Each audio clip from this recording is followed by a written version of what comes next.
चलिए बच्चों आगे चलते हैं। नेक्स्ट इज जैसा हम पढ़ ही रहते हैं, that is force and torque on current carrying loop. अगर कोई करंट कैरिंग लूप है तो हमने देखा कि अगर यूनिफॉर्म मैग्नेटिक फील्ड के अंदर पड़ा है तो उस पर फोर्स जीरो होगा लेकिन टॉर्क आ सकता है।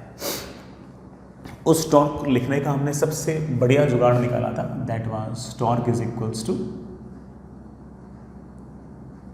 एम क्रॉस बी, या फिर अगर टॉर्क की अगर मैग्नीट्यूड की अगर बात करें तो हमने कहा था कि that is M B sine theta. तो चलिए इसी बात को एक बार फिर से रिपीट करते हैं। मान लीजिए कि आपके पास इस रीजन में इस तरफ मैग्नेटिक फील्ड है, इस तरफ यूनिफॉर्म मैग्नेटिक फील्ड है, लेट्स से मैग्नेटिक फील्ड है ऐसे, और इस मैग्नेटिक फील्ड की जो वैल्यू है वो आपके पास बी है। Fair enough. कोई करंट कैरिंग लूप है वो ऐसे पड़ा है, ऐसे नहीं बच्चों, ऐसे पड़ा है, लेट्स से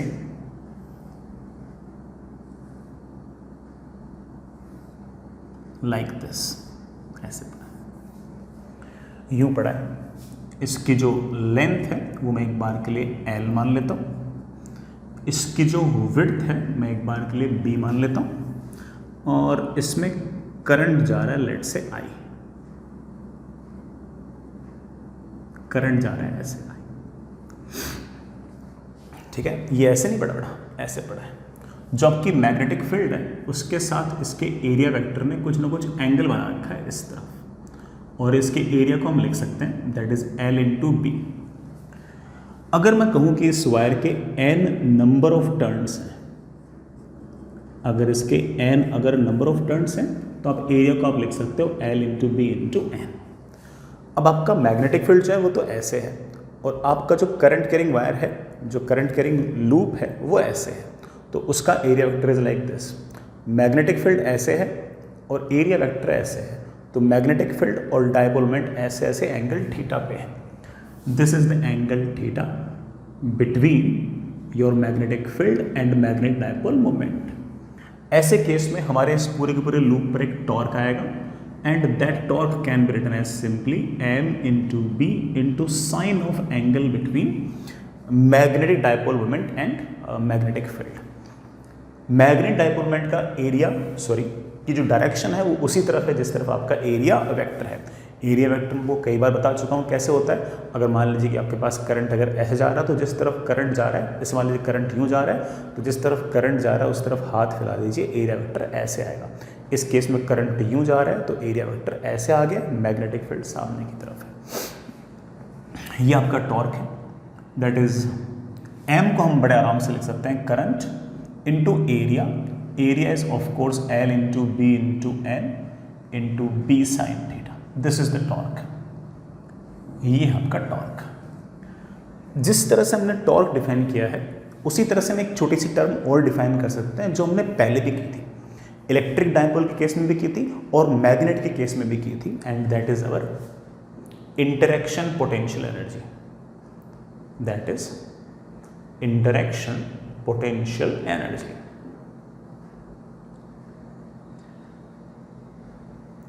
इस करंट कैरिंग लूप और इस मैग्नेटिक फील्ड के बीच में कुछ ना कुछ पोटेंशियल एनर्जी होगी।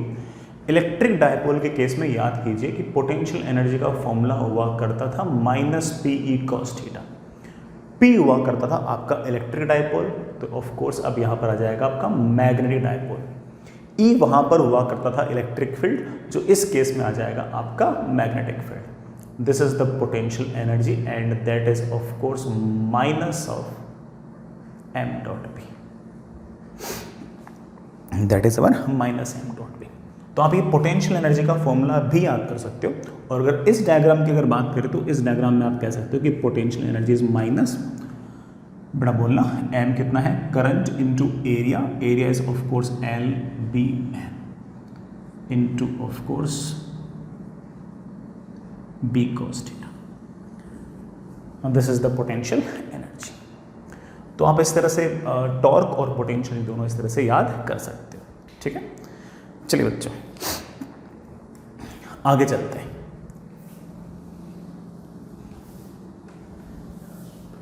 नेक्स्ट इसी बात को बड़ा थोड़ा सा आगे बढ़ाते हैं और आगे चलते हैं। नेक्स्ट इज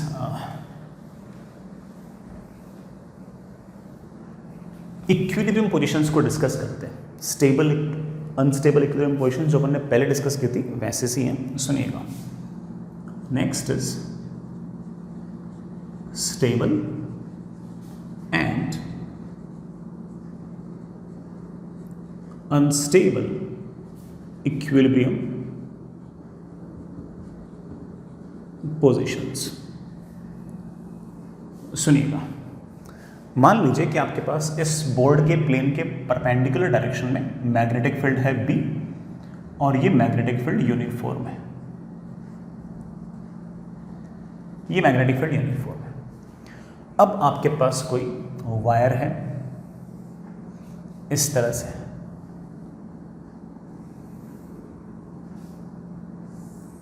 इस वायर में चलिए लेंथ L मान लेते हैं, विड्थ B मान लेते हैं और करंट जा रहा है ऐसे, करंट जा रहा है बेटा ऐसे। अब इसका मैग्नेटिक डायपोल मोमेंट कितना होगा और किधर होगा? चलिए मैं इसके नंबर ऑफ टर्न्स भी ले लेता हूं कि n is the number of turns. ये रेक्टेंगुलर वायर है, ये एंगल आप 90 मान सकते हैं, ठीक है। सबसे पहले करंट जा रहा है आपका ऐसे। करंट अगर यूं जा रहा है तो ऑफ कोर्स हाथ को ऐसे घुमा दीजिए, हाथ को ऐसे घुमाया तो अंगूठा आ गया अंदर की तरफ। इसका मतलब एरिया वेक्टर है अंदर की तरफ। एरिया वेक्टर अंदर की तरफ, मैग्नेटिक फील्ड भी अंदर की तरफ। इस केस में आप कह सकते हो कि magnetic field is parallel to area vector. हम जानते हैं कि जिस तरफ आपका एरिया वेक्टर है उसी तरफ आपका मैग्नेटिक डायपोल मोमेंट भी है। तो मैग्नेटिक फील्ड और मैग्नेटिक डायपोल मोमेंट दोनों सेम डायरेक्शन में है, और अगर दोनों सेम डायरेक्शन में है तो मैं कह सकता हूं कि आपके पास जो टॉर्क आएगा, बेटा क्या फॉर्मूला था टॉर्क का? That is m into B into sine of angle between magnetic field and dipole moment. दोनों अगर सेम डायरेक्शन में है तो of course this angle is zero, so torque comes out to be zero. रही बात potential energy की, तो आप जानते हो कि पोटेंशियल एनर्जी का फॉर्मूला होता है minus m B cos of angle between m vector and b vector, that is zero. This is potential energy, that is minus m b. आप इस बात को समझ गए होंगे कि पोटेंशियल एनर्जी जो है वो माइनस एम बी से छोटी थोड़ी हो सकती है। इस फॉर्मूले को जरा गौर से देखो, आपको इस बात का आइडिया लग गया होगा कि पोटेंशियल एनर्जी जो है वो माइनस एम बी से छोटी नहीं हो सकती। इसका मतलब ये जो पोटेंशियल एनर्जी है ये आपकी लीस्ट है, this is the minimum potential energy. जहां पर भी पोटेंशियल एनर्जी का मिनिमा आता है that position is known as your stable equilibrium position. तो ये जो पोजीशन है जिसमें आपका area vector, magnetic dipole moment भी अंदर की तरफ है और मैग्नेटिक फील्ड भी अंदर की तरफ है, this kind of position is known as your stable equilibrium position. इस स्टेबल इक्विलिब्रियम पोजीशन को मैं हल्का फुल्का फील भी करा सकता हूं, हल्का फुल्का फील भी करा सकता हूं। सुनिए बेटा, जैसे ये L वेक्टर, ये B vector, L cross B, इस पर फोर्स आएगा ये, L ऐसे B ऐसे, L क्रॉस B फोर्स आएगा ये। इसमें अगर देखें तो L ऐसे B ऐसे, L क्रॉस B फोर्स आएगा ये। उसी तरह से इस वायर पर L क्रॉस B करोगे फोर्स आएगा ये वाला फोर्स और ये वाला फोर्स कैंसिल, ये वाला फोर्स और ये वाला फोर्स भी कैंसिल, ठीक है। इस इंस्टेंट पर तो टॉर्क भी जीरो है, लेकिन अगर मैं इस पूरे के पूरे अरेंजमेंट को हल्का सा घुमा दूं और उसके बाद कहूं कि टॉर्क कितना होगा, तो देखिएगा टॉर्क कैसे आएगा कि ये आपके पास वायर था, ऐसे वायर था, इस पर फोर्स इस तरफ, इस पर फोर्स इस तरफ, इस पर फोर्स इस तरफ, इस पर फोर्स इस तरफ। अब मैंने क्या किया कि इस पूरे के पूरे लूप को हल्का सा घुमा दिया।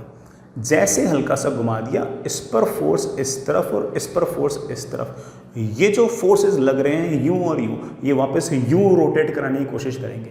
मतलब आपका एंगुलर डिस्प्लेसमेंट अगर इस तरफ है तो ये लगने वाला फोर्स और ये लगने वाला फोर्स पार्टिकल पर अपोजिट डायरेक्शन में टॉर्क लगाएंगे, पार्टिकल पर नहीं सॉरी वायर पर अपोजिट डायरेक्शन में फोर्स लगाएंगे और टॉर्क अपोजिट डायरेक्शन में लगाएंगे और उसको वापस से इक्विलिब्रियम पोजीशन में लाने की कोशिश करेंगे। अगर मैंने इसको पूरे अरेंजमेंट को यूं डिस्प्लेस कर दिया तो ऑफ कोर्स इस पर फोर्स इधर, इस पर फोर्स इधर, ये जो फोर्सेस होंगे इस तरह का टॉर्क प्रोड्यूस करेंगे कि आपका जो वायर है वो अपनी इक्विलिब्रियम पोजीशन पर ही वापस आ जाए। और ऐसे केस में आप कह सकते हैं कि ये हमारा स्टेबल इक्विलिब्रियम पोजीशन है। Fair enough, this is our stable equilibrium position.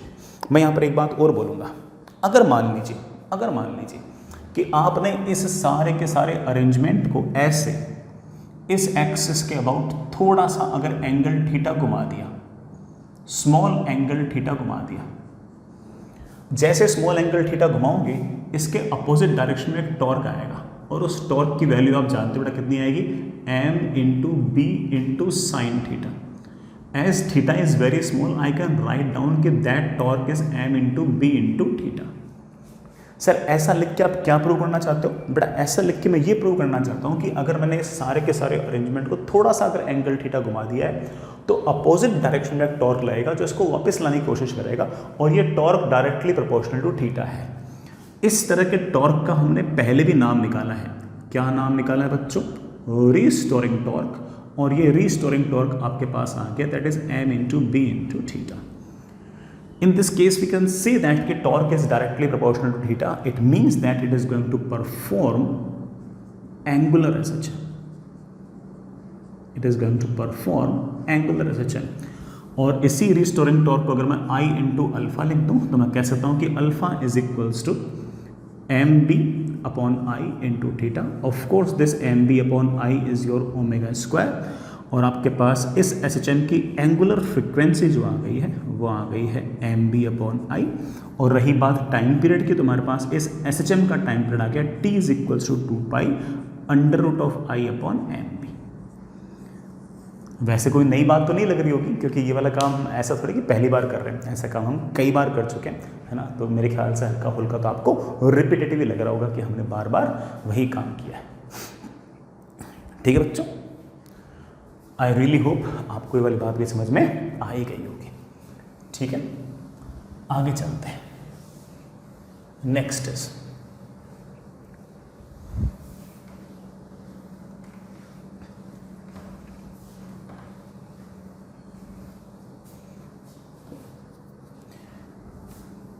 चलिए बेटा, ये तो स्टेबल इक्विलिब्रियम पोजीशन था, हल्का सा अनस्टेबल इक्विलिब्रियम पोजीशन भी डिस्कस कर लेते हैं। मान लीजिए कि अंदर की तरफ मैग्नेटिक फील्ड है और ये मैग्नेटिक फील्ड आपकी यूनिफॉर्म है और अगेन आपके पास बड़ा ठीक है रेक्टेंगुलर शेप का इस तरह से आपके पास वायर का लूप है, इसमें करंट ऐसे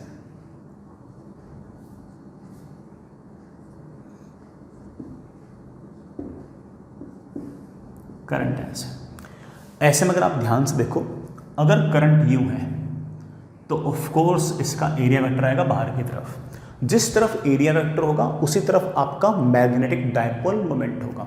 तो मैग्नेटिक डायपोल मोमेंट तो आ गया बाहर की तरफ, मैग्नेटिक फील्ड आ गई अंदर की तरफ। चलो इस बात को लिखते हैं।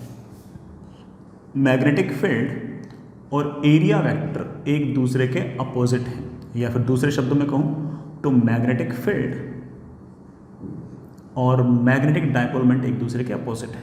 इसका मतलब दोनों के बीच में एंगल 180 डिग्री है। The angle between magnetic field and magnetic dipole moment is 180 degree.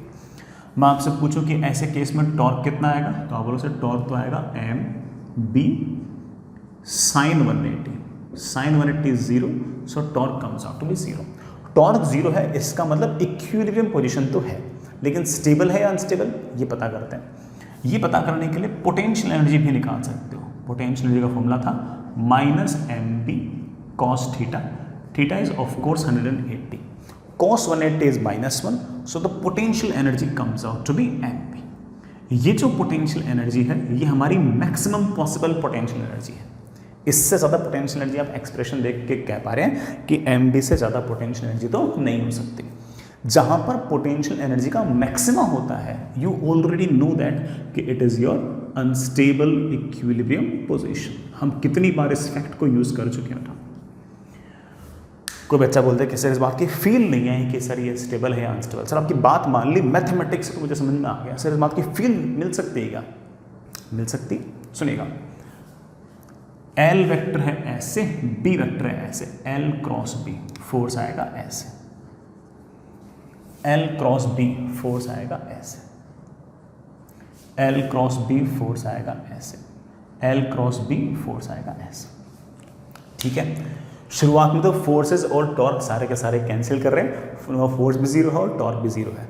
अब हम बात कर रहे हैं कि अगर मैं इस सारे के सारे अरेंजमेंट को हल्का सा घुमा दूँ तो, अब सुनना, फिलहाल तो फोर्स यूँ लग रहा है, यूँ लग रहा है, अच्छी बात है, लेकिन अगर मैं इस सारे के सारे अरेंजमेंट को हल्का सा यूँ घुमा दूँ तो इस पर तो फोर्स यूँ लग रहा था और मेरी साइड वाले पे फोर्स यूँ लग रहा था, तो ये जो दोनों फोर्स हैं ये तो यूँ घुमा देंगे इसको, मतलब जो आपकी पहले वाली इक्विलिब्रियम पोजीशन थी उसकी तरफ ना घुमाकर उससे दूर घुमा रहे हैं। फिर से देखना, इस पर फोर्स यूँ है, इस पर फोर्स यूँ है, मैंने हल्का सा यूँ रोटेट किया तो इस वाले वायर पर फोर्स ऐसे है और मेरी तरफ वाले वायर पर फोर्स ऐसे है। ये जो फोर्सेज होंगे ये तो दूर ले जाएंगे, इक्विलिब्रियम पोजीशन की तरफ ले जाएंगे, दूर ले जाएंगे, और अगर दूर ले जाएंगे तो ये स्टेबल इक्विलिब्रियम पोजीशन हुआ या अनस्टेबल हुआ, अनस्टेबल हुआ। इस बार हम ऐसा कह सकते हैं कि अब ये simple harmonic motion of course नहीं करेगा, लेकिन ये हमारा अनस्टेबल इक्विलिब्रियम पोजीशन है, ऐसा है। आई होप आपको बेटा ये बात तो समझ में आ गई होगी। तो थीटा इक्वल्स टू 180 डिग्री पर आपका ये अनस्टेबल इक्विलिब्रियम पोजीशन है। अच्छा है बेटा, बढ़िया पॉइंट है। इस पर अपन एक सवाल भी करते हैं, एक क्या बेटा, एक 2-3 सवाल करते हैं, है ना, समझ जाएंगे अपन धीरे धीरे। टॉर्क लिखना, पोटेंशियल एनर्जी लिखना, सारे काम सीख जाएंगे, कोई बहुत बड़ी दिक्कत नहीं है।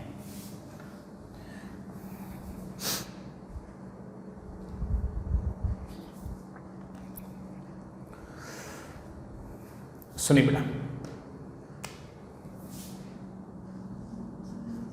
इस साल IIT JEE एडवांस के अंदर एक सवाल आया था, मैंने आपको शायद लास्ट क्लास में कहा भी था कि अपन ये वाला सवाल करेंगे। हमने उससे बेटर सवाल क्लास में पहले निपटा लिया, बस उसमें ट्रांसलेशनल मोशन था, इसमें रोटेशनल मोशन है।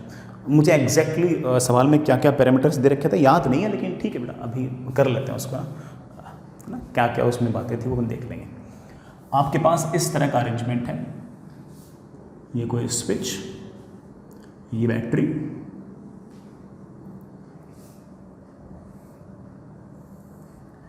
इस तरह से हमारे पास कोई एक लूप है। आप ऐसे मान सकते हो कि ऐसा लूप है, इसमें से n नंबर ऑफ टर्न्स हैं, ऐसे n नंबर ऑफ टर्न्स हैं, रेडियस बेटा इसका r है, ठीक है, और ये वायर बड़ा चलते चलते यूँ है और फिर यहाँ से निकल के वापस पूरा सर्किट कंप्लीट हो गया। इस पूरे के पूरे रीजन के अंदर मैग्नेटिक फील्ड है ऐसे, और ये मैग्नेटिक फील्ड आपकी यूनिफॉर्म है। मैं नहीं बोल रहा हूँ बेटा, सवाल में लिखा हुआ है। n नंबर ऑफ टर्न्स है, ये लूप है, मैग्नेटिक फील्ड ऐसे है, ठीक है। इस तार में बेटा जी इस स्विच को ऑन किया गया, तो सवाल में ये लिखा हुआ था कि स्विच को जैसे ही ऑन किया with in fraction of second Q charge आया, क्यू चार्ज आया, और वो ऑफ कोर्स यूं चलते चलते चलते ऐसे, यूं चलते चलते यूं निकल गया। क्यू चार्ज बैटरी ने प्रोवाइड कराया, वो भी with in fraction of seconds, with in fraction of seconds Q charge आया, और बिल्कुल ऐसे मान के चलो कि बहुत कम टाइम के अंदर आपका क्यू चार्ज आया। और क्यू चार्ज आने के कारण आपका ये जो लूप है ये रोटेट कर गया। सवाल में गिवन ये चीज़, क्यू चार्ज आने के कारण अचानक से हमारा जो वायर है ये रोटेट करने लग गया। तो बताओ कि इस वायर का एंगुलर मोमेंटम कितना होगा, एंगुलर मोमेंटम कितना होगा। तो सवाल लिखिए बेटा,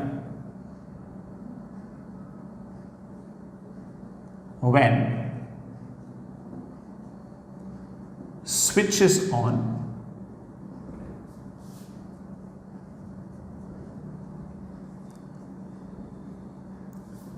battery provides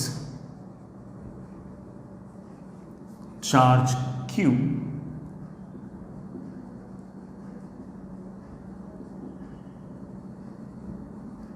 instantaneously।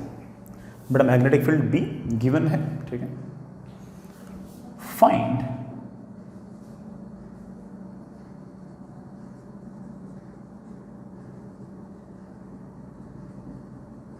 Angular momentum of the circular loop. इस सर्कुलर लूप में कितना एंगुलर मोमेंटम आया ये बताओ। सोचते हैं बेटा, अगर इस लूप में इस तरह से I करंट आया तो जैसे ही I करंट आएगा मैग्नेटिक डायपोल मोमेंट आएगा बाहर की तरफ, ठीक है, मैं डॉट लगा दूं। और उस मैग्नेटिक डायपोल मोमेंट की वैल्यू होगी करंट इनटू एरिया। एरिया होगा n times pi r square. Magnetic dipole moment है इस तरफ, मैग्नेटिक फील्ड है इस तरफ। मैग्नेटिक डायपोल मोमेंट है इस तरफ, मैग्नेटिक फील्ड है इस तरफ। तो टॉर्क आएगा किस तरफ आएगा? m क्रॉस b की तरफ। m की तरफ हाथ ले जाओ, b की तरफ उंगलियां कर्ल कर दो, अंगूठा आ गया ऐसे, अंगूठा आ गया ऐसे, तो टॉर्क आ गया ऊपर की तरफ। टॉर्क ऊपर की तरफ आने का मतलब है कि ये सारा का सारा जो लूप है ये यू रोटेट होना चाह रहा है, ऐसे यू रोटेट होना चाह रहा है।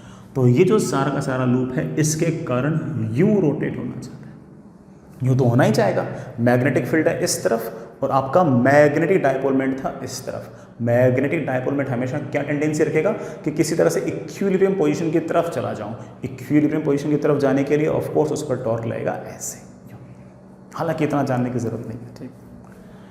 तो ठीक है, इस पर कुल मिलाकर टॉर्क आ गया ऐसे। काश मैं ये टॉर्क लिख पाता। Torque will be magnetic dipole moment that is current into n pi r square. ये तो magnetic dipole moment into magnetic field into sine of angle between them. This is the torque, this is the torque. Sir मुझे तो angular momentum पूछा है और current नहीं दे रखा, बल्कि ये दे रखा है कि चार्ज कितना होगा।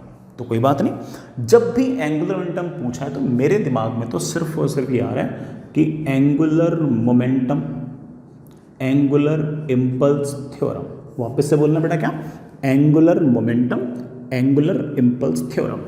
क्या कहती है ये कहती है कि एंगुलर इम्पल्स, जिसको हम टॉर्क इनटू dt बोलते हैं, should be always equals to final angular momentum minus initial angular momentum. जैसे हमारा इम्पल्स मोमेंटम थ्योरम होता था, उसमें हम बोलते थे कि impulse is always equals to final momentum minus initial momentum.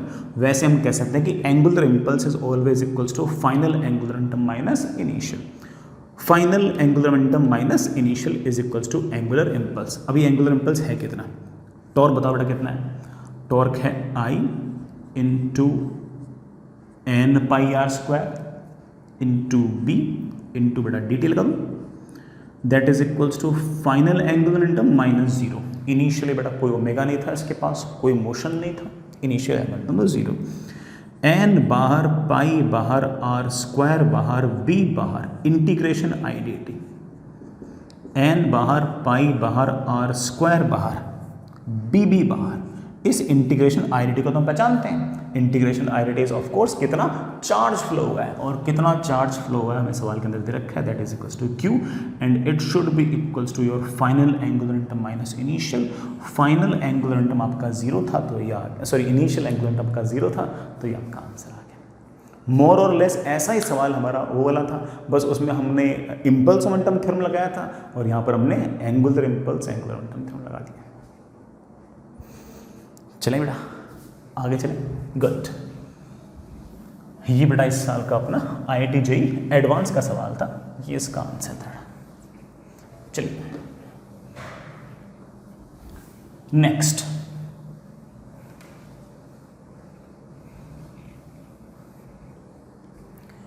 एक छोटी सी बात और,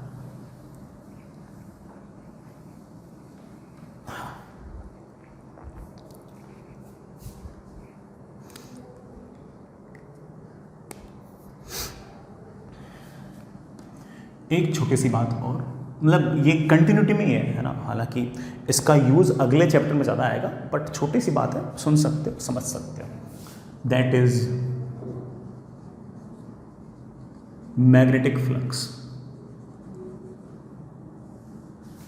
इस चैप्टर में शायद बेटा कहीं यूज़ ना हो अपनी शीट में, बट अगले चैप्टर में मान के चलो सारे की सारी कहानी मैग्नेटिक फ्लक्स के चारों ओर ही होगी।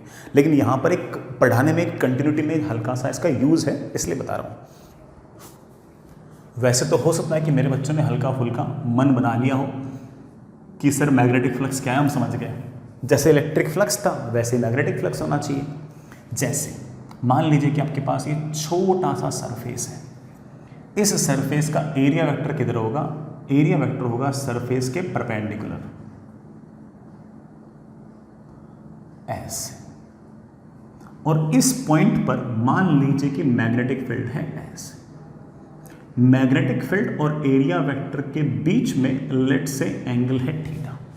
तो इस छोटे से सरफेस में से छोटा सा फ्लक्स गुजरेगा और उस छोटे से फ्लक्स को मैं लिख सकता हूं d phi and it is integration of b dot d s. क्या बेटा? Integration of b dot d S.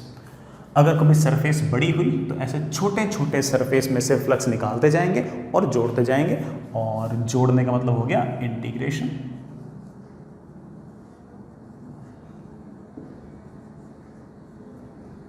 ये लीजिए बेटा, this is your magnetic flux.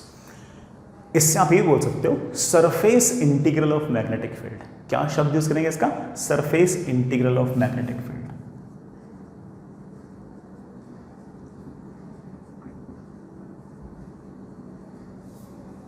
Surface integral of magnetic field.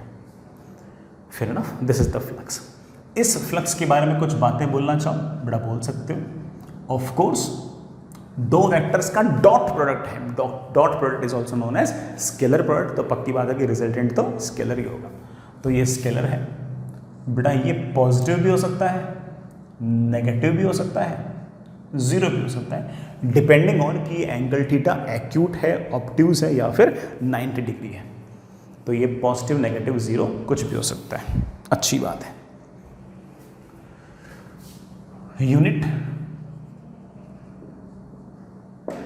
Magnetic field into area, तो ऐसे लिख दो Tesla into metre square. वो अलग बात है कि इस टेस्ला इनटू मीटर स्क्वायर को हम लोगों ने कभी ना कभी वेबर भी लिखा था। याद करो, हम लोगों ने टेस्ला को कहा था वेबर पर मीटर स्क्वायर। तो हम वेबर को लिख सकते हैं टेस्ला इनटू मीटर स्क्वायर। तो tesla into metre square is also your weber.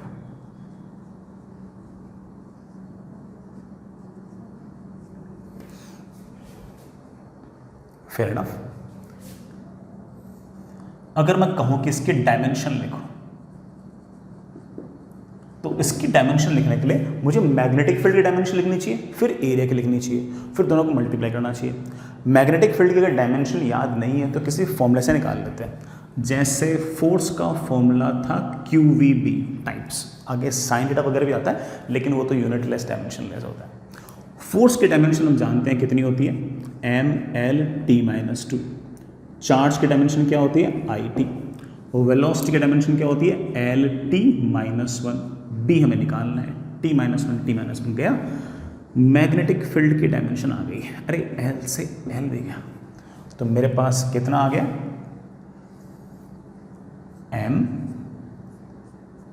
MI-1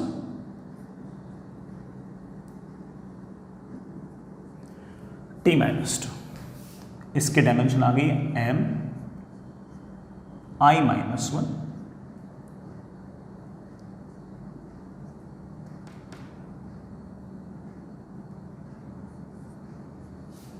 T-2।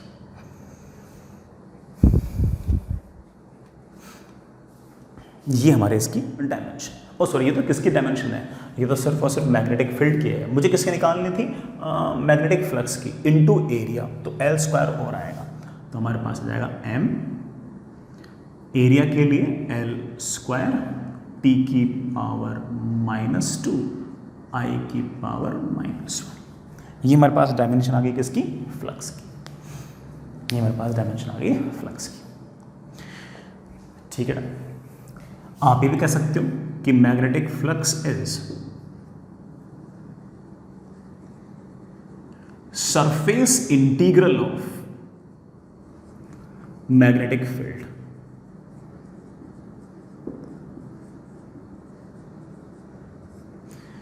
Surface integral of magnetic field. Magnetic field का सरफेस इंटीग्रल जो है उसे हम फ्लक्स कहें।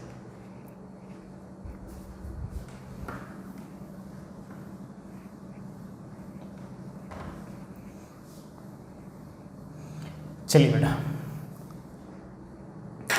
जैसे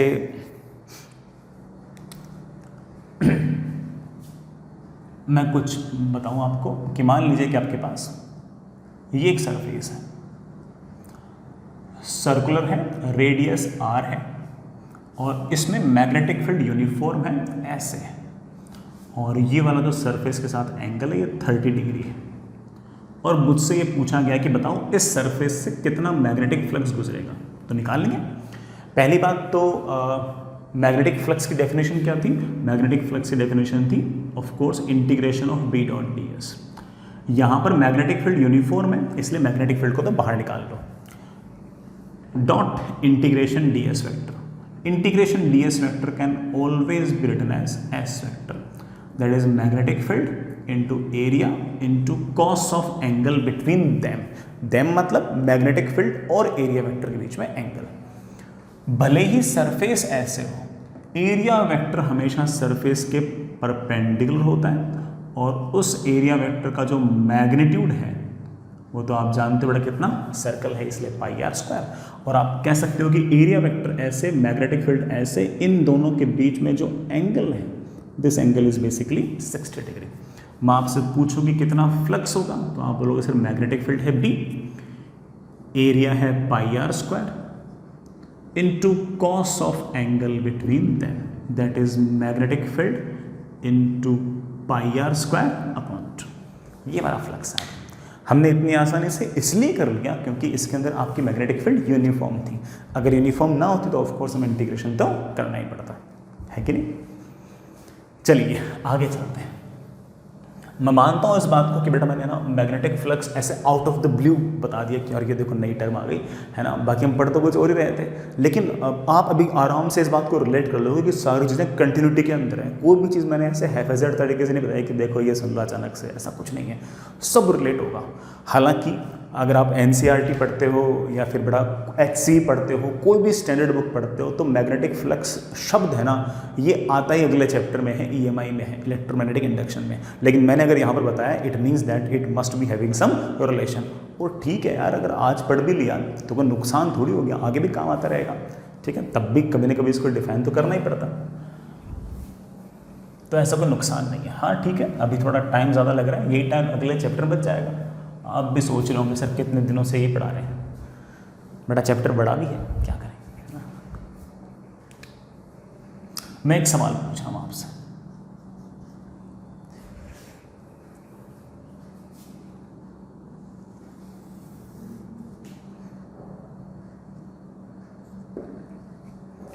एक इनफाइनाइटली लॉन्ग वायर है,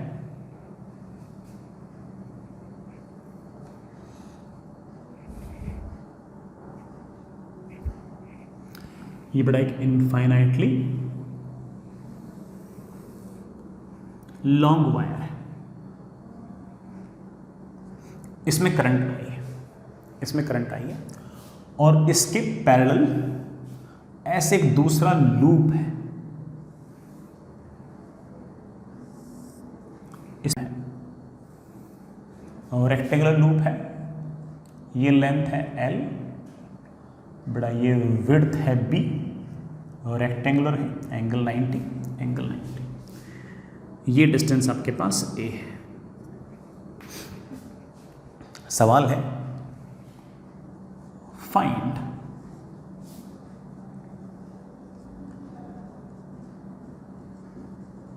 मैग्नेटिक फ्लक्स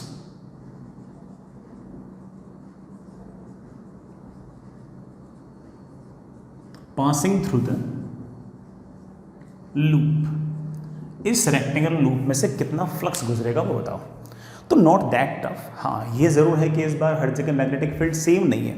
आप बोलोगे सर इस इनफाइनाइटली लॉन्ग वायर के कारण इधर वाले रीजन्स पर मैग्नेटिक फील्ड अंदर की तरफ होगी, लेकिन हम ये भी जानते हैं कि मैग्नेटिक फील्ड यहाँ यहाँ यहाँ यहाँ यहाँ यहाँ सेम होंगी, क्योंकि ये सारे के सारे पॉइंट इस इनफाइनाइट वायर से सेम डिस्टेंस पे हैं। लेकिन जैसे जैसे दूर जाएंगे वैसे वैसे लगातार मैग्नेटिक फील्ड तो घटेगी, और अगर मैग्नेटिक फील्ड घटेगी तो फ्लक्स कैसे निकालें?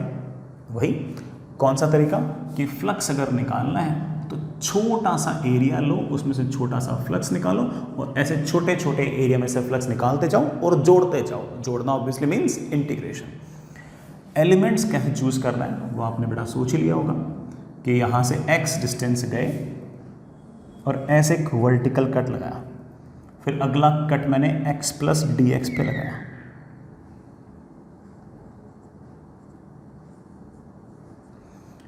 ये जो हाइट है ये बी है।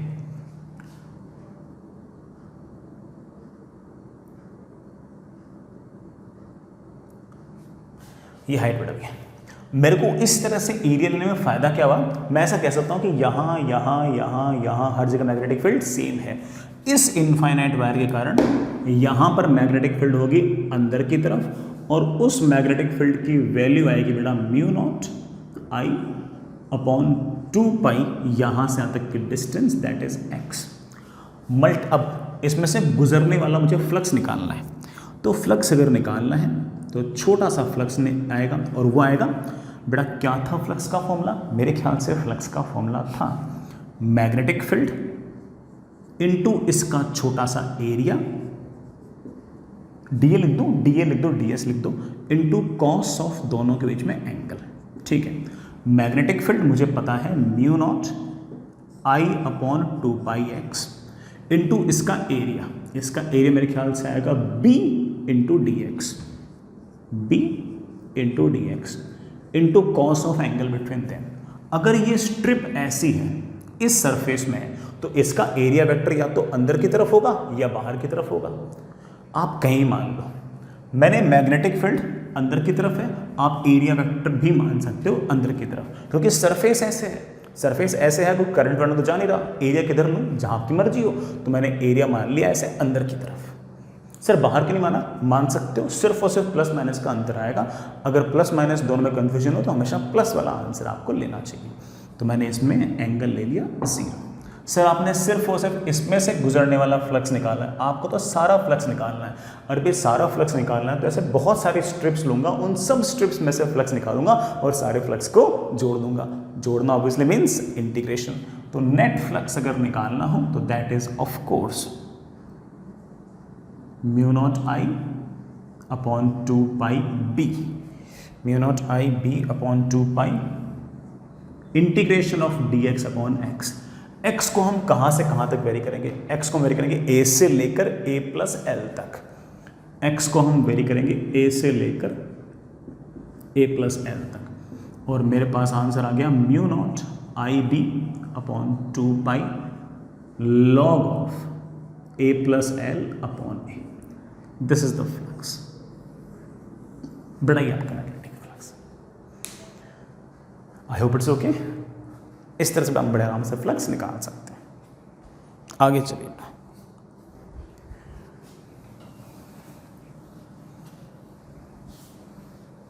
Next is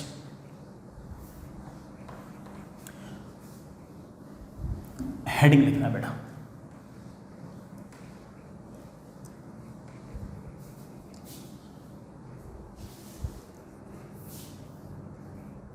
next is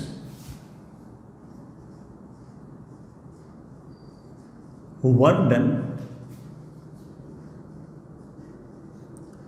to rotate a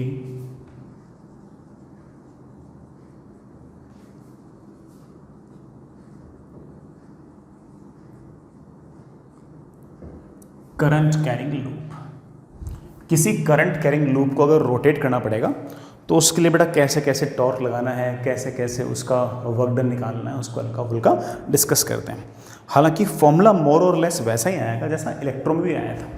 electro के अंदर भी हम लोगों ने इलेक्ट्रिक डायपोल को यूनिफॉर्म इलेक्ट्रिक फील्ड के अंदर रोटेट किया था, तो उसको वर्क डन अपने निकाला था, वैसे सही यहाँ पर है। जैसे मान लीजिए कि आपके पास मैग्नेटिक फील्ड है ऐसे, सामने की तरफ मैग्नेटिक फील्ड है,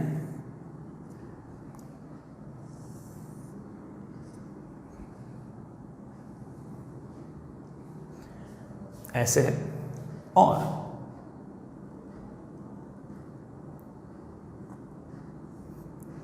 ऐसे कोई लूप है, करंट कैरिंग लूप है, उसका एरिया वेक्टर है इस तरफ, मैग्नेटिक फील्ड के साथ उसने एंगल बना रखा है थीटा पर, तो मैग्नेटिक डायपोल में ऑफ कोर्स हो गया करंट इनटू एरिया। तो पहले से जो लूप था वो ऐसे था, पहले उसने मैग्नेटिक फील्ड के साथ कोई ना कोई एंगल बना रखा था थीटा 1, मुझे इसको और रोटेट करना है, करते हैं।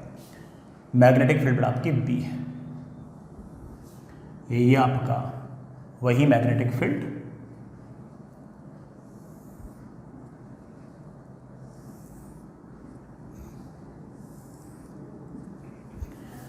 मैंने ये जो लूप पहले ऐसे पढ़ा था इसको और घुमा दिया और कहानी होगी कुछ ऐसी।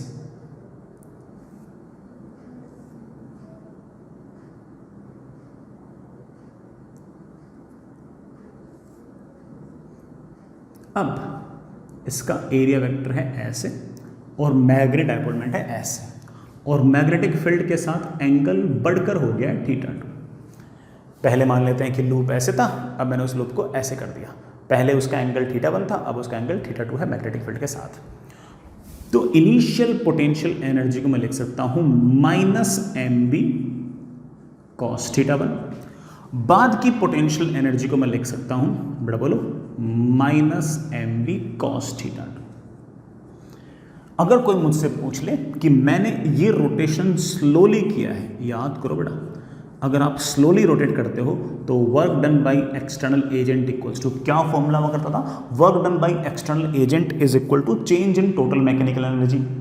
अब स्लोली कर रहे हो तो change in total mechanical energy का वैसे तो अर्थ होता है change in kinetic plus change in potential, लेकिन चेंज इन काइनेटिक एनर्जी तो जीरो है क्योंकि आप स्लोली कर रहे हो, तो it should B equal to change in potential energy. So work done by external is equals to you final minus initial.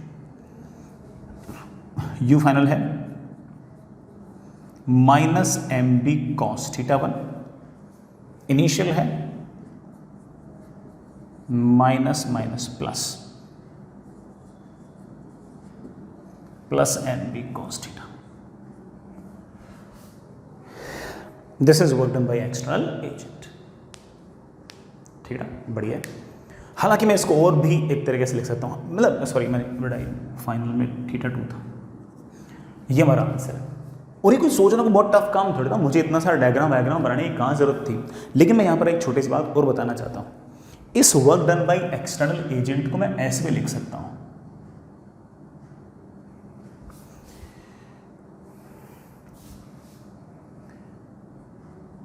mb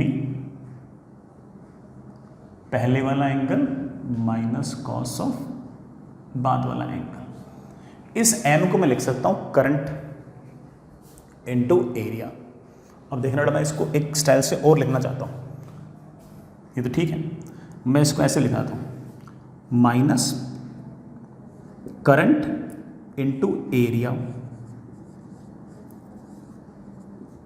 इस m को लिखता हूँ करंट इनटू एरिया। देखो क्या लिखा हुआ है, मेरे ख्याल से आगे है, I को थोड़ा बाहर निकाल लो,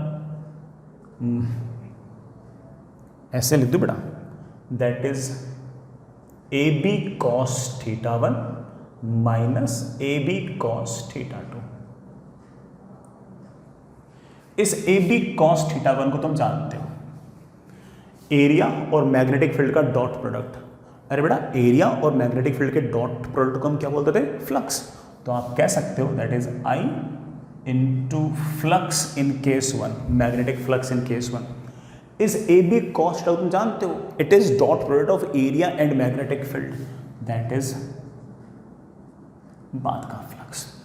तो जब भी work done by external agent निकालना हो, वैसे तो मैं इस तरह के फॉर्मूलों को इतना पसंद नहीं करता हूं, मैं तो कहता हूं work done by external agent निकालो, लॉजिक से निकाल लो कि initial potential sorry final potential minus initial लगा देना।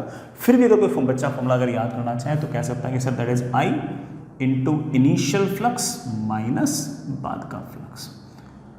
वैसे बेटा चेंज इन फ्लक्स जो होता है ना, वो तो φ2 माइनस φ1 होता है, फाइनल माइनस इनिशियल होता है, तो इसको ऐसे भी याद कर लेते हैं, minus of I times delta phi, minus I times delta phi. Delta phi means of course change in flux. चलिए बेटा, तो किसी करंट कैरिंग लूप को अगर रोटेट करना हो तो इतना आपको उसको वर्क डन करना पड़ेगा। वैसे अगर मुझे सिर्फ और सिर्फ ये पोटेंशियल एनर्जी वाली बात ही बोलनी होती तो मैं ऐसे बोलता कि ठीक है अपन ने इलेक्ट्रोस्टैटिक्स में पढ़ रखा है, वही फॉर्मूला यहाँ पर आएगा, लेकिन मैंने इसी बहाने आपको फ्लक्स से भी हल्का फुल्का रिलेट कर दिया, तो हो सकता कभी काम आ जाए किसी सवाल के अंदर, अच्छी बात है अगर काम आ जाए तो। चलिए बच्चों, नेक्स्ट इज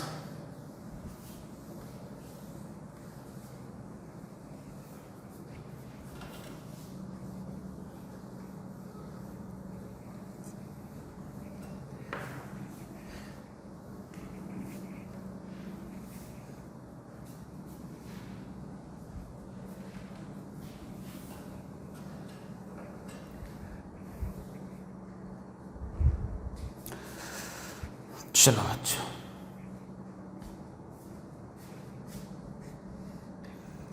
आगे चलते हैं बेटा। नेक्स्ट इज एक सवाल करते हैं। एक इनफाइनाइटली लॉन्ग वायर है। इस इनफाइनाइटली लॉन्ग वायर में कांस्टेंट करंट जा रहा है आई, चेंज नहीं होगा, कांस्टेंट है। इसी के प्लेन में एक दूसरा वायर है, रेक्टेंगुलर शेप का है।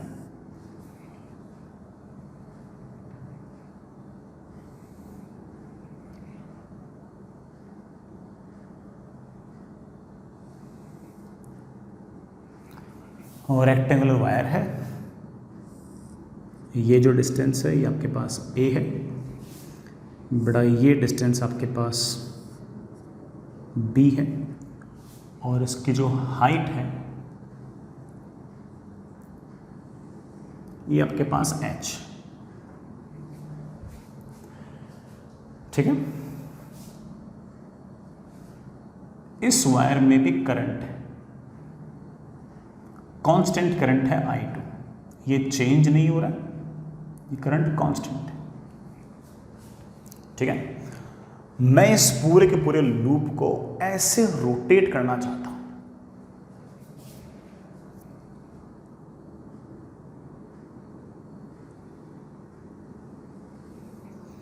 और रोटेट होने के बाद डायग्राम कैसा बनेगा सोच लेना बेटा। मैं इसको स्लोली रोटेट करना चाहता हूँ 180 डिग्री। जो लूप ऐसे पड़ा है वो ऐसे हो जाए यूं। तो find work done by external agent. External agent ने कितना वर्क डन किया वो निकालो। एक्सटर्नल एजेंट ने कितना वर्क डन किया ये निकालना है।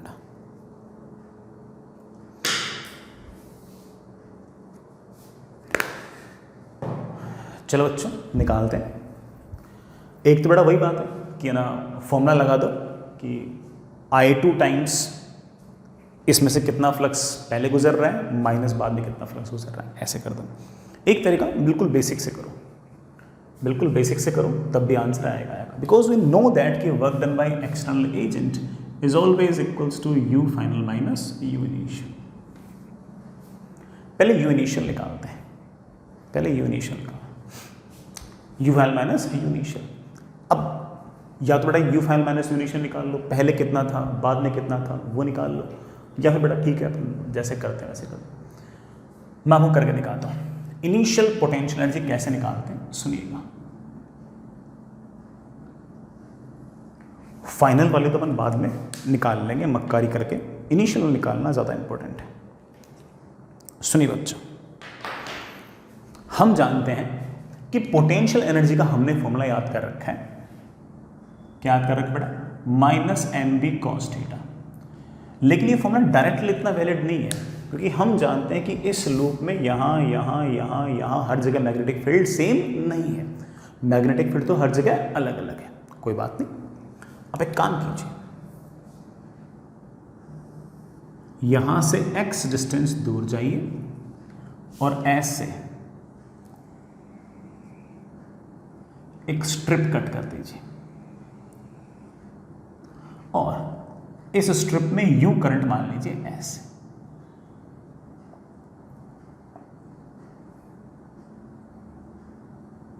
x डिस्टेंस पे इस तरह से ये जो थिकनेस है ये आपके पास dx, और सिर्फ इस वायर की और इसके बीच की जो छोटी सी पोटेंशियल एनर्जी वो निकाल लीजिए, वो निकाल लीजिए। सर यहां पर तो एक्चुअल में करंट है ही नहीं, सर यहां पर तो एक्चुअल में करंट है ही नहीं। करंट सर यहाँ पर और यहाँ पर है, ये तो मुझे समझ में आता है, लेकिन सर यहाँ पर तो अपने करंट है ही नहीं, यहाँ भी करंट नहीं है, करंट तो सर यहाँ पर और यहाँ पर है, फिर से आपने करंट यहाँ मान क्यों लिया? मानो सब पता लग जाएगा धीरे धीरे, हाँ सब पता लग जाएगा धीरे धीरे आराम से। ये जो इतना सा अरेंजमेंट है, इसमें करंट जा रहा है ऐसे, जिस तरफ करंट जा रहा है उस तरफ हाथ घुमाया यूं, एरिया वेक्टर आ गया अंदर की तरफ, तो मैग्नेटिक डायपोल मोमेंट आ गया अंदर की तरफ, और वो छोटा सा मैग्नेटिक डायपोल मोमेंट का करंट कितना I2 इंटू एरिया, एरिया होगा H इंटू dx। ये तो मैग्नेटिक डायपोल मोमेंट, इसके कारण कितनी मैग्नेटिक फील्ड होगी? मैग्नेटिक फील्ड होगी अंदर की तरफ। तो हम जानते हैं कि पोटेंशियल एनर्जी का फॉर्मूला होता है -mb cos थीटा, तो पोटेंशियल एनर्जी छोटी सी आएगी -m, इसके कारण यहां पर magnetic field that is μ0 I1 upon 2πx -mb cos theta. Theta is the angle between magnetic field and area vector, magnetic field भी अंदर की तरफ, एरिया वेक्टर भी अंदर की तरफ, दैट इज 0। इनिशियल पोटेंशियल अगर शुरुआत से सारे निकालनी है तो एक एक करके ऐसे ऐसे लूप लो और जोड़ दो। तो सबसे पहला लूप कहाँ लोगे? आप बोलो सर सबसे पहला लूप तब लूंगा जब x यहां पर होगा, और पहला लूप जो आएगा वो ऐसे आएगा, यूं करंट जा रहा है ऊपर की तरफ, फिर करंट आ रहा है यूं, फिर करंट आ रहा है यूं, फिर करंट आ रहा है यूं, यूं जाएगा, यूं जाएगा, यूं जाएगा, यूं जाएगा, यूं जाएगा, यूं जाएगा। तो सबसे पहले x की वैल्यू को मैं रखूंगा a, फिर ऐसे लूप्स लेते लेते लूप्स लेते लेते लूप्स लेते लेते लूप्स लेते लेते लूप्स लेते x की फाइनल वैल्यू आ जाएगी of course a plus b। अब इसमें सबसे ब्यूटीफुल चीज देखो, सबसे पहला लूप आपने यूं लिया ऐसे, अगला जब आप लूप लोगे तो अगला लूप आप ऐसे लोगे, यूं करके ऐसे करके ऐसे, उसमें आप करंट यूं मानोगे,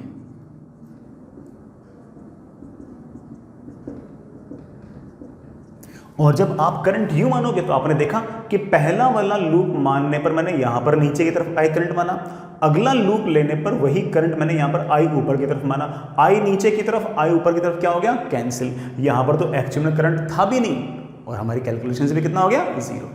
इसी तरह से अगले वाले लूप के अंदर मैंने लूप माना ऐसे, तो इसमें करंट है नीचे की तरफ, कोई बात नहीं।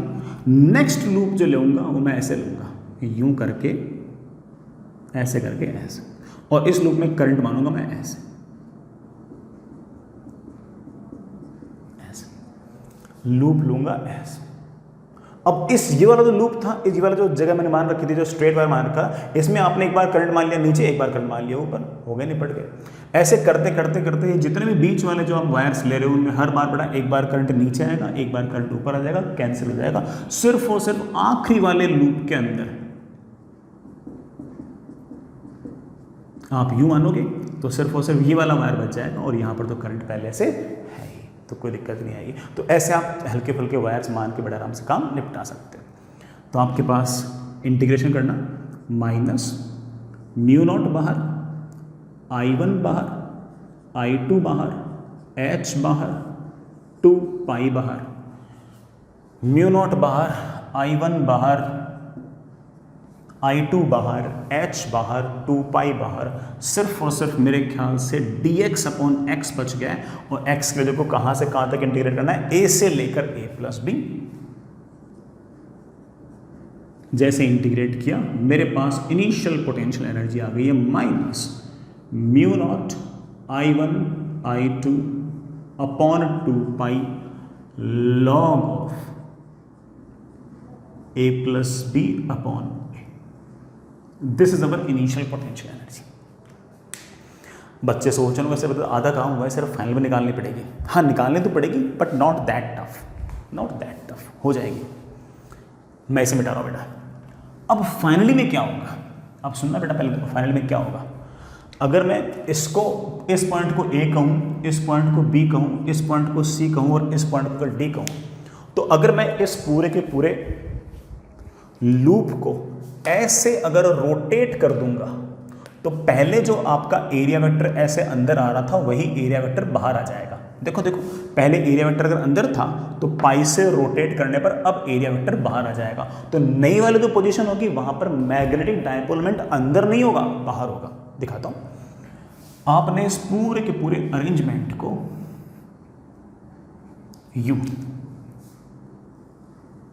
पाई से रोटेट कर दिया और ये ए वाला पॉइंट यहां पर आ गया और बड़ा ये डी वाला पॉइंट यहां पर आ गया।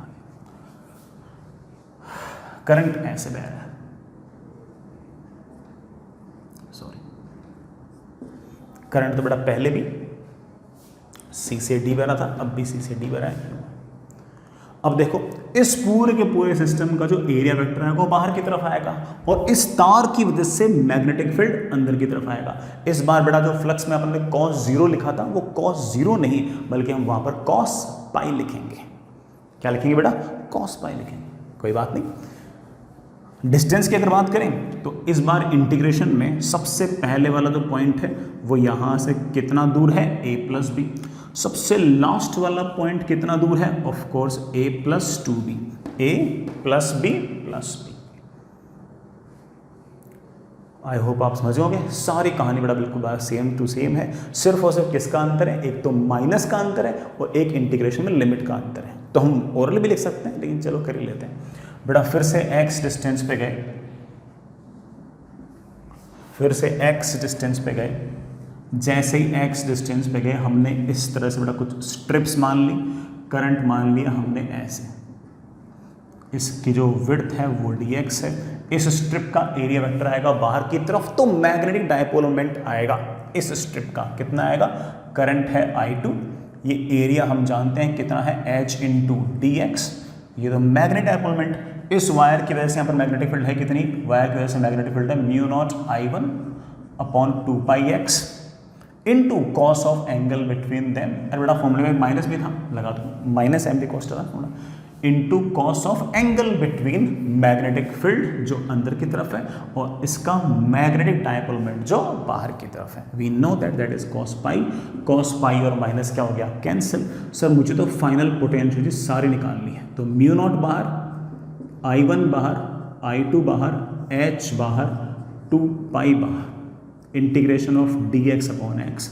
x को कहां से कहां तक वेरी करेंगे? a प्लस बी से a plus 2b, a plus b से a plus 2। Final potential energy आ गई है mu naught I1 I2 H upon 2π log of a plus 2b upon a plus b। हमसे पूछा गया कि बताओ work done by external agent क्या होगा? तो work done by external agent होगा of course u final minus u initial. बड़ा बहुत कुछ तो कॉमन ही आ गया और मेरे पास कॉमन क्या क्या आ गया? Mu naught I1 I2 H upon 2π, bracket में क्या आ गया? Log of a plus 2b upon a plus b plus log of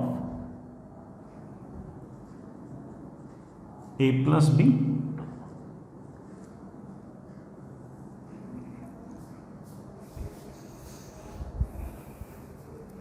इसको और भी सिंपलीफाई कर सकते बेटा।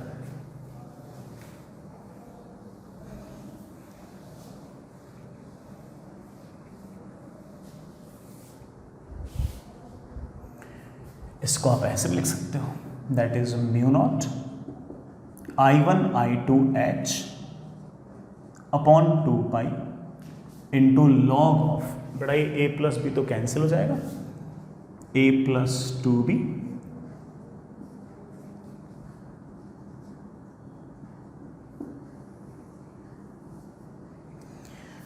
ये आ गया हमारा work done by external agent. बड़ा ये आ गया हमारा work done by external agent. थोड़ा टफ था लेकिन ठीक है ना, मैथमेटिकली टफ था, बाकी तो फॉर्मूला कोई थोड़ी टफ था। फॉर्मूला तो बड़ा वही था कि potential energy is minus m B cos theta. हर जगह बी सेम नहीं था तो हमें छोटे इस तरह से एलिमेंट्स चूज करने पड़े। ठीक है, ऐसा इक्का दुक्का सवाल तो हमें करना ही चाहिए ना यार। चलिए बच्चों,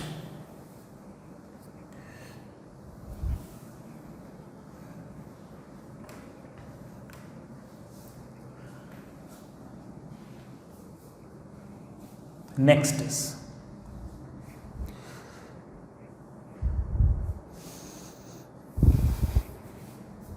आगे चलते हैं बेटा। Next is moving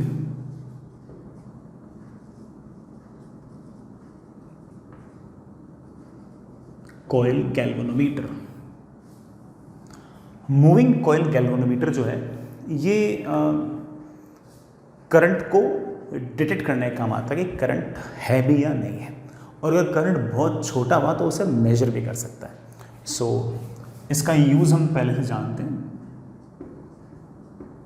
it is used to detect current, current को डिटेक्ट करने का काम आता है। It can measure small current. अगर करंट छोटा हुआ तो ये उसको मेजर भी कर सकता है। करंट अगर ज़्यादा हुआ तो ऑफ कोर्स हमें इस मूविंग कोयल गैल्वेनोमीटर के अंदर कुछ ना कुछ मॉडिफिकेशंस करनी पड़ेंगी, जैसी मॉडिफिकेशंस हम लोगों ने करंट लिटरेचर में पढ़ी भी थी, और उन मॉडिफिकेशन के बाद जो नया अरेंजमेंट बनता है उसको हम शायद अमीटर कहा करते थे। ठीक है, तो कैसे बेटा ये मूविंग कोयल गैल्वेनोमीटर काम करता है सुनिएगा। सबसे पहले आप इस तरह की रेडियल शेप की बेटा कुछ बार मैग्नेट्स यूज करोगे। सबसे पहले एक बात सुनना बेटा, एक लूप है ऐसे, ये करंट कैरिंग लूप है ऐसे, इसमें करंट जा रहा है आई,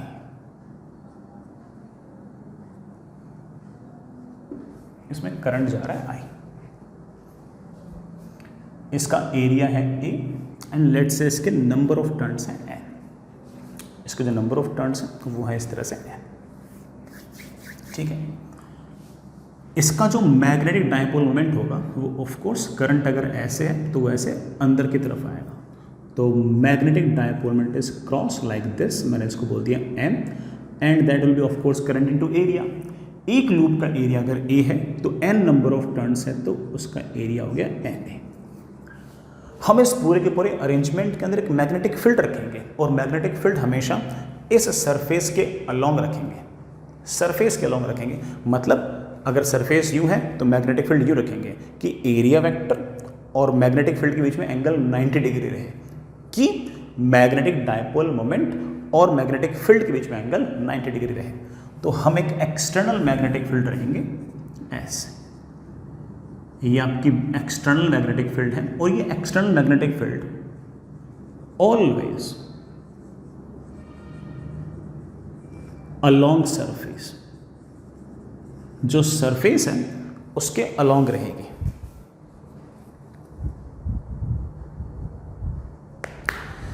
जो सरफेस है उसके अलोंग रहेंगे। यहां पर बेटा हम कुछ ना कुछ इस तरह की सर्कुलर मैग्नेट्स रख देंगे जो इस तरह का काम करेंगे। मैं इसका एक बार आपको थोड़ा सा एक बात तो बताता हूं, इस लूप के साथ ऐसे ऊपर से और नीचे से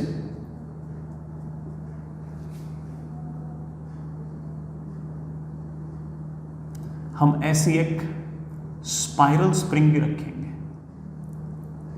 एक स्पाइरल स्प्रिंग लगा देंगे ऐसे।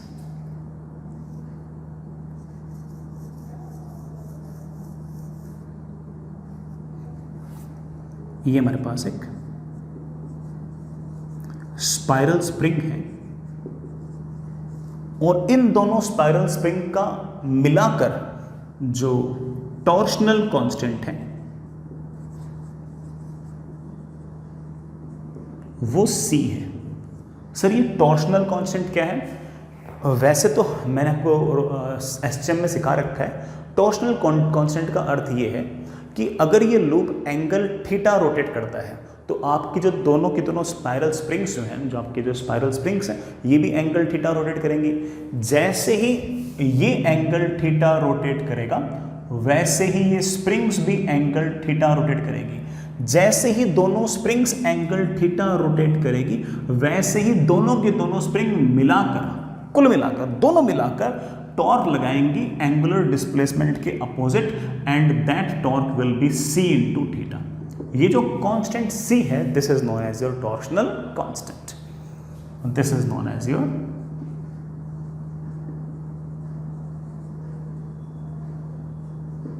Torsional constant. दोनों स्प्रिंग ने मिलाकर जो टॉर्क लिखा है ये c इंटू थीटा है। थीटा क्या है, जितना आपका लूप रोटेट हुआ उतना ही बेटा आपका आपकी जो स्पाइरल स्प्रिंग है वो रोटेट हुई, और वो जिधर रोटेट होंगी उसके अपोजिट डायरेक्शन में टॉर्क लगाएंगी और ये टॉर्क वापस से लूप को अपनी इक्विलिब्रियम पोजीशन पर लाने की कोशिश करती है, ट्राई करती है, जो उसकी पहले वाली पोजीशन थी वहां पर लाने की कोशिश करती है। आई होप इट्स फेयर इनफ। तो चलिए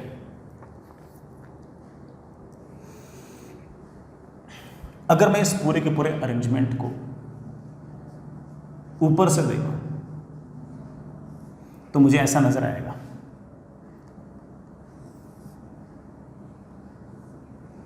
ऐसी बेटा आपके पास एक सर्कुलर शेप की नॉर्थ पोल है,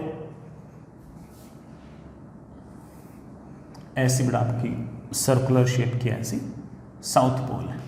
ये साउथ पोल और नॉर्थ पोल जो है ये radial type of magnetic field create करेगी, ठीक है बेटा। ये ऐसा नजर आएगा, ये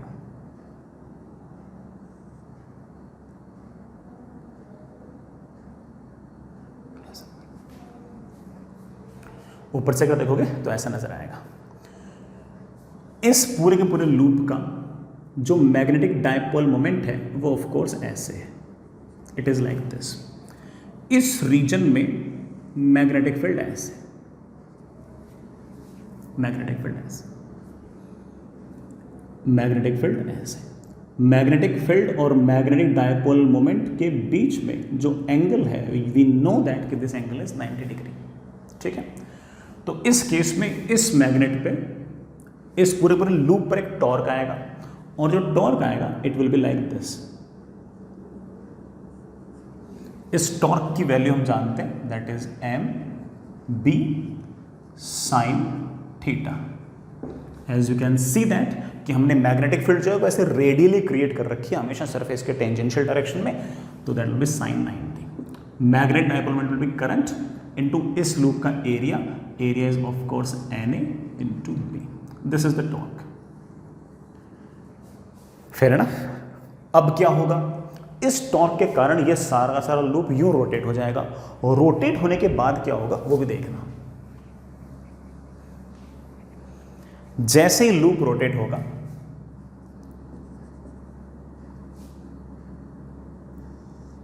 loop will get like this.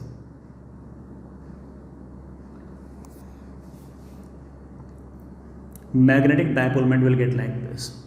लेकिन हमने जो नॉर्थ पोल और साउथ पोल इस तरह से लगाए हैं कि अब भी जो मैग्नेटिक फील्ड होगी वो ऐसे ही होगी रेडियल डायरेक्शन में। इस पॉइंट पर भी जो मैग्नेटिक फील्ड होगी, नेट मैग्नेटिक फील्ड होगी, it will be in this radial direction.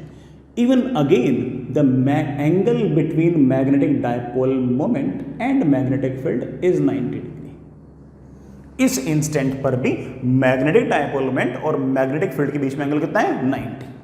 कोशिश अपन ने ऐसे कर रखी है कि जो आपका मैग्नेटिक फील्ड और मैग्नेट डायपोल मोमेंट है उनके बीच में हमेशा एंगल 90 डिग्री रहे। नॉर्थ पोल और साउथ पोल हमने चूज ही इस तरह से किए हैं, ये सर्कुलर काइंड ऑफ मैग्नेट लिए ही हमने इस तरह से हैं कि मैग्नेटिक फील्ड इस वाले पॉइंट पे यू भी हो, यू भी हो, यू भी हो। तो इस केस में अगर आपका मैग्नेट डायपोल मोमेंट अगर घूम भी जाएगा तब भी आपकी मैग्नेटिक फील्ड उसके रेडियल डायरेक्शन में रहेगी। इस केस में लेकिन हुआ क्या कि जैसे ही आपका ये सारा का सारा लूप एंगल थीटा घूम गया तो इसके ऊपर लगे हुए जो स्पाइरल स्प्रिंग्स थे वो अपोजिट डायरेक्शन में एक टॉर्क लगाने लग गए। वो अपोजिट डायरेक्शन में एक टॉर्क लगाने लग गए जिसकी वैल्यू हम जानते हैं बेटा कितनी है, c इंटू थीटा। और ये जो मैग्नेटिक फील्ड है ये हम जानते हैं कि अपनी तरफ एक टॉर्क लगाएगी, इक्विलिब्रियम पोजीशन की तरफ टॉर्क लगाएगी, और उस टॉर्क की वैल्यू हम पहले से जानते हैं कि that torque is of course current into n into a into b into sine of angle between magnetic field and magnetic dipole moment. Again the angle between magnetic dipole moment and magnetic field is again 90 degree, so that is sine 90. अब एक time ऐसा आएगा, अब हम जानते हैं कि बिल्कुल शुरुआत के अंदर जब आपका सारा लूप यूं पड़ा था तो उस टाइम तो स्प्रिंग के अंदर किसी प्रकार कोई डिफॉर्मेशन ही नहीं था, तो ये वाला टॉर्क तो था ही नहीं। लेकिन जैसे जैसे जैसे इधर जाएगा टॉर्क, तो जो आपका मैग्नेटिक फोर्स का जो टॉर्क है वो तो कांस्टेंट रहेगा, लेकिन आपके स्प्रिंग का जो टॉर्क है वो लगातार बढ़ता जाएगा। एक टाइम ऐसा आएगा जब दोनों के दोनों टॉर्क एक दूसरे के बराबर हो जाएंगे and that will be your equilibrium position. वो आपकी इक्विलिब्रियम पोजीशन आ जाएगी, और जब इक्विलिब्रियम पोजीशन आएगी तब आपके पास इक्वेशन आ जाएगी। बेटा बोलना क्या इक्वेशन आ जाएगी मेरे पर यार, टॉर्क आएगा C इंटू थीटा। मैंने टॉर्क इंटू थीटा लिख दिया। तो आप कह सकते हो कि उस केस में आपका जो टॉर्क मैग्नेटिक फील्ड के कारण जो टॉर्क आया वो, और हमारे जो स्पाइरल स्प्रिंग के कारण जो टॉर्क आया वो दोनों बराबर हो जाएंगे। स्पाइरल स्प्रिंग के कारण जो टॉर्क आया है that is C into theta, और मैग्नेटिक फील्ड के कारण जो टॉर्क आया है उसे हम जानते हैं that is I into N into A into B। और कैलकुलेशन आसान हो इसलिए हमने इस बात का भी ध्यान रखा है कि हर इंस्टेंट पर मैग्नेटिक डायपोल मोमेंट और मैग्नेटिक फील्ड के बीच में एंगल आपका 90 डिग्री ही रहे, है ना। हमने इसी कारण से बड़ा मैग्नेटिक फील्ड ऐसे रेडियल टाइप की रखी है कि हमें इस तरह का थोड़ा फायदा तो मिलता रहे। बन गया हमारा काम बेटा मेरे ख्याल से। तो मैं लिख सकता हूँ थीटा इज इक्वल्स टू, बेटा बोलना, N into A into B upon C into I। Theta upon I is equals to N A B upon C। याद करो बच्चों, मैंने आपको क्लास में सिखा रखा है कि theta upon I is also known as current sensitivity, is also known as current sensitivity. बड़ा एक करंट सेंसिटिविटी कहाँ काम आई थी, मैं हल्का फुल्का वापस से याद दिला सकता हूँ। इसको आप S लिख सकते हो थीटा अपॉन I को, and that is number of turns area magnetic field upon आपका torsional constant. This is your current sensitivity. और इसका अर्थ आप हल्का फुल्का जानते हो करंट सेंसिटिविटी का। करंट सेंसिटिविटी का अर्थ है कि कम से कम कितना करंट भेजने पर कितना ज़्यादा से ज़्यादा एंगल डेविएट होता है, that is known as your current sensitivity. और हमने इस करंट सेंसिटिविटी पर सवाल करंट इलेक्ट्रिसिटी में निपटा रखे। आगे का बेटा हल्का फुल्का आपको पता ही है। इस लूप के साथ साथ बेटा हम लोग इस तरह से एक मार्किंग लगा देते हैं इस तरह से। अगर कोई करंट नहीं जा रहा होगा तो कोई मैग्नेटिक टॉर्क नहीं होगा, कोई मैग्नेटिक टॉर्क नहीं होगा तो यहाँ पर 0 लिख देंगे, फिर बड़ा यहाँ पर 1 एम्पियर 2 एम्पियर 3 एम्पियर ऐसे बड़ा मार्क कर देंगे। तो एक पॉइंटर लगा देंगे ऐसे। जितना ज़्यादा करंट भेजोगे मैग्नेटिक टॉर्क उतना ही ज़्यादा आएगा, जितना ज़्यादा मैग्नेटिक टॉर्क आएगा आपका एंगल ऑफ डेविएशन उतना ही ज़्यादा होगा, जितना ज़्यादा आपका एंगल ऑफ डेविएशन होगा उसी तरह से 1 एम्पियर 2 एम्पियर 3 एम्पियर या फिर 1 milli ampere 2 milli ampere 3 milli ampere की मार्किंग हम करके रख देंगे। और ये है हमारा मूविंग कॉइल गैल्वेनोमीटर का काम करने का तरीका। आई होप बड़े वाली बात तो समझ में आई गई होगी। ठीक है बेटा, आसान सी बात थी, कोई बहुत इतनी बड़ी टफ बात तो नहीं थी। ठीक है, आगे चलें। ठीक है बेटा, अभी तो थोड़ा और पढ़ना है, एक चैप्टर के आसपास, सॉरी 1-1.5 क्लास के आसपास और पढ़ेंगे इसको, फिर इसकी आप शीट निपटा सकते हो। रिवीजन के लिए है ना आप DVPs कर सकते हो, और DVPs जितने भी पहले किए हैं उनको धीरे धीरे करके एक एक दिन में एक एक DVP निपटा सकते हो। DVPs करने के बहाने आपका रिवीजन भी अच्छा खासा हो जाएगा। DVPs के अंदर कुछ सवाल 11th के भी हैं, आपके रिवीजन के लिए ही हैं। उसी सवालों को करने के लिए ऑफकोर्स आपको ना पुराने फॉर्मूले देखने पड़ेंगे, थर्मोडायनामिक्स के, वेव्स के वगैरह वगैरह, तो वो भी काम आपका बन जाएगा रिवीजन वाला भी। तो DVPs करते रहें, दैट वुड बी